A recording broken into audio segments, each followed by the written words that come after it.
आशू आपल्या kitchen queen मध्ये सगळ्यांचं मनापासून स्वागत करते।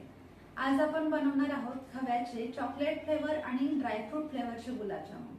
त्यासाठी लागणारा खवा अगदी साध्या सोप्या पद्धतीने घरच्या घरी कसा बनवायचा, त्यासाठी लागणारे योग्य प्रमाण, योग्य कृती मी अगदी स्टेप बाय स्टेप सगळे सांगणार आहे। तर व्हिडिओ शेवटपर्यंत नक्की पहा आणि आवडला तर लाईक करा। आणि हो, किचन क्वीनला सबस्क्राइब करायला विसरू नका बरं। चला तर मग पटकन सुरुवात करूया। खवा बनवण्यासाठी मी एका कढईमध्ये गोकुळचं म्हशीचं अर्धा लिटर दूध घेतलेलं आहे। तुम्ही तुमच्याकडे अवेलेबल जे असेल ते गाईचं म्हशीचं कोणतंही दूध वापरू शकता। अर्ध्या लिटर दुधाचा खवा बनवून आपण इथं गुलाबजाम बनवणार आहोत। मोठ्या फ्लेमवरती दुधाला एक उकळी काढून घ्यायची आहे। एकदा का दुधाला उकळी आली की आपण गॅस मध्यम आचेवर ठेवणार आहोत। अगदी खवा बनवून तयार होईपर्यंत मध्यम गॅसवरच आपल्याला पुढची प्रोसेस करायची आहे। आता एका चमच्याने आपण दुधाला सतत ढवळत राहायचं आहे, जेणेकरून दूध तळाला चिटकू नये, करपू नये।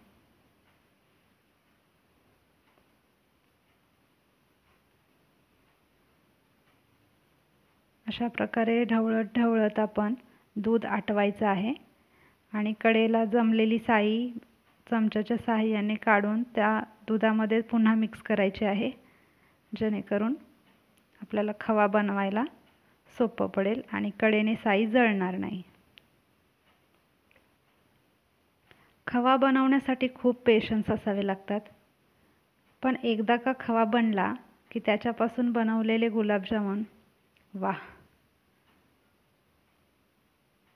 तुम्ही इतर कुठल्याही प्रकारचे गुलाबजाम बनवलेले एकीकडे आणि खव्यापासून बनवलेले गुलाबजाम एकीकडे। तुम्ही स्वतः बनवा आणि त्याचा अनुभव घ्या। दोन्हीमधला फरक तुम्हाला स्वतःच कळून येईल।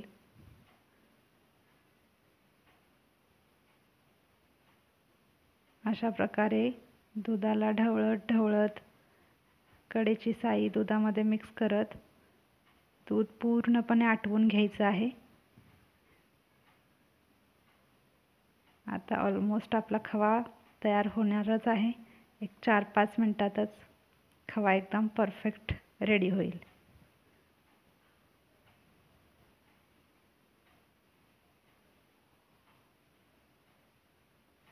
इथे तुम्ही बघू शकताय दुधाला छान बुडबुडे यायला लागलेत।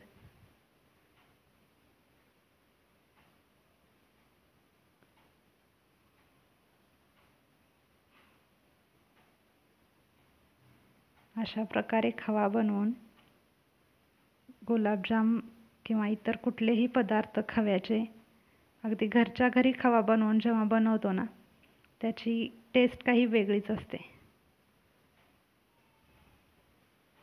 अशा प्रकारे आपला खवा तयार झालेला आहे। आता त्याच्यामधलं थोडंसं मॉइश्चराइज अजून कमी झालं की आपण गॅस बंद करायचा आहे।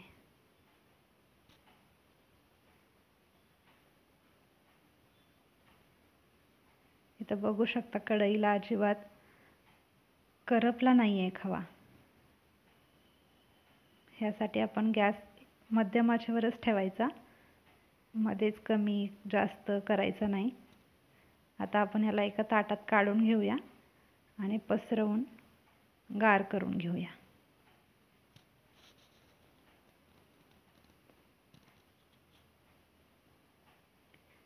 आता आपण गुलाबजामसाठी पाक बनवायला घेऊ।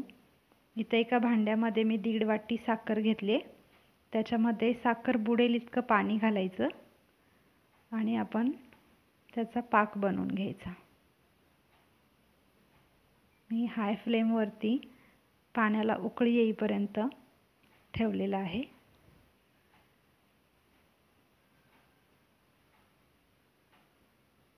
आता याच्यातली साखर थोडी विरघळली की आपण गॅस मध्यम आचेवर ठेवायचा।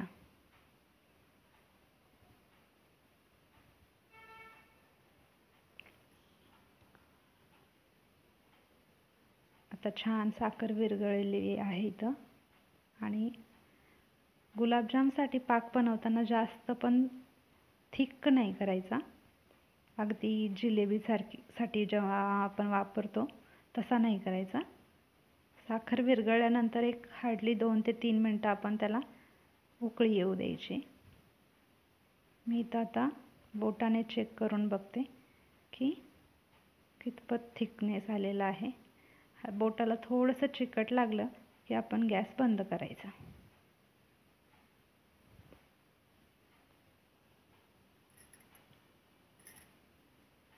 आता ह्याच्यामध्ये स्वादासाठी मी वेलची पावडर घालते थोडीशी आणि छान मिक्स करून घेते.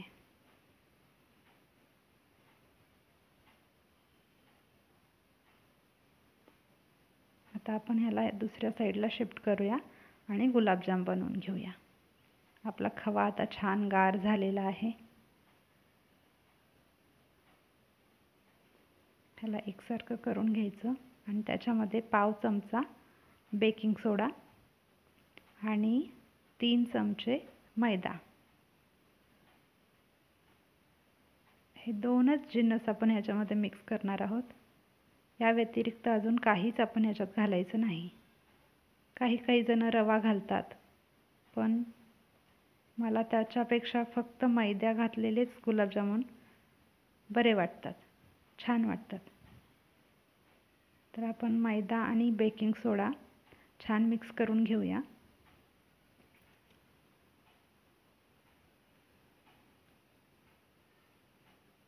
हे छान मिक्स झालं की आपण आपल्या हाताच्या तळहाताने त्याला मळून घ्यायचं, अगदी दाबून त्याच्यातल्या गुठळ्या सगळ्या फोडून घ्यायच्या.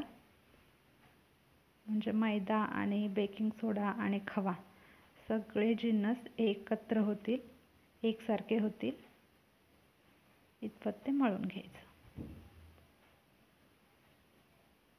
हे मळताना जर खूपच चिकट वाटत असेल तर थोडासा तुपाचा हात लावला तरी चालेल, पण मला इथं त्याची काही आवश्यकता नाही वाटली.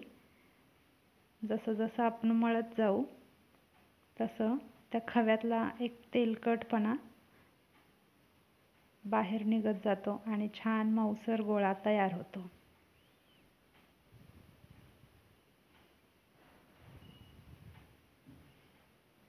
इथं बघू शकता अगदी सॉफ्ट असा गोळा तयार आहे. आता याचे आपण आपल्याला हवे त्या आकारामध्ये गुलाबजामुन बनवून घ्यायचे. लहान मोठे आपल्या आवडीनुसार आपण बनवू शकतो.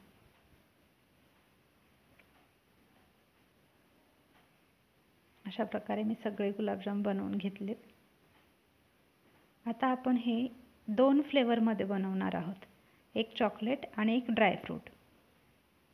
मी जसं सुरुवातीला सांगितलं होतं त्याप्रमाणे एक गुलाबजाम घेतला मी, त्याच्यामध्ये मध्ये बोटाने होल करून त्याच्यात ड्रायफ्रूट घातले आणि पुन्हा तो गुलाबजाम बंद करून घेतला आणि हलक्या हाताने पुन्हा त्याचा गोळा बनवून घेतला.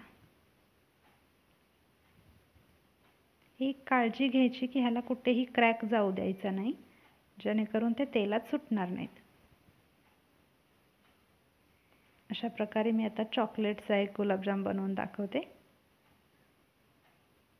पुन्हा एक गुलाबजाम घेतला, त्याच्यामध्ये बोटाने होल केला आणि त्याच्यात चॉकलेट भरलं आणि पुन्हा आपण हा गोळा बंद करायचा आहे आणि पुन्हा एकदा हलक्या हाताने गुलाबजामुन वळून घ्यायचा. बघा, दिसतोय ना छान. आता आपण ह्याला मध्यम आचेवरती तळून घेऊया. गुलाबजाम वळत असतानाच मी एका कढईमध्ये तेल गरम करायला ठेवलं होतं. तेल अगदी जास्त गरम होऊ द्यायचं नाही, म्हणजे गुलाबजामुन फक्त वरून काळे होत नाहीत. गुलाबजामुन तळताना गॅसची फ्लेम एकदम मंद ठेवायची, म्हणजे गुलाबजामुन आतपर्यंत मस्त भाजले जातात.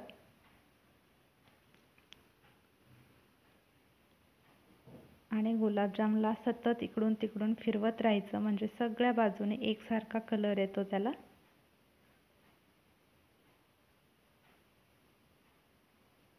अशा प्रकारे आपण गोल्डन ब्राऊन रंगावरती गुलाबजामुन सगळे तळून घेऊयात.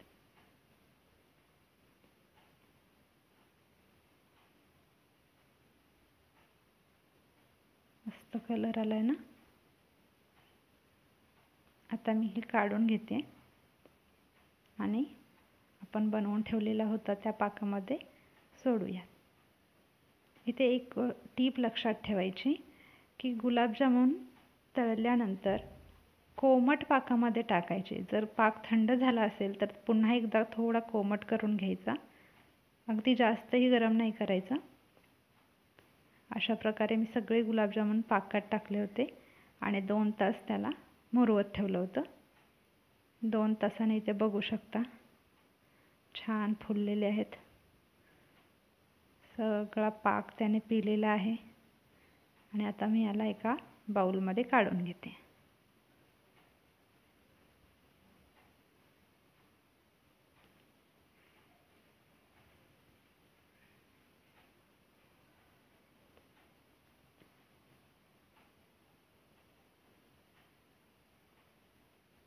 एकसारखे झालेले आहेत सगळे. आता याच्यावर गार्निशिंगसाठी मी बदामाचे काप टाकते. हे ऑप्शनल आहे, तुम्ही तुमच्या आवडीनुसार नाही टाकले तरी चालतील. आता मी एक गुलाबजाम तोडून दाखवते. आतपर्यंत पाक कसा मस्त शिरलेला आहे त्याच्यात. अगदी रसरशीत झालेत गुलाबजामुन बघा. छान टम्म फुगलेले आहेत. अशा प्रकारे गुलाबजामुन बनवा आणि कसे झालेत कमेंटमध्ये मला सांगा.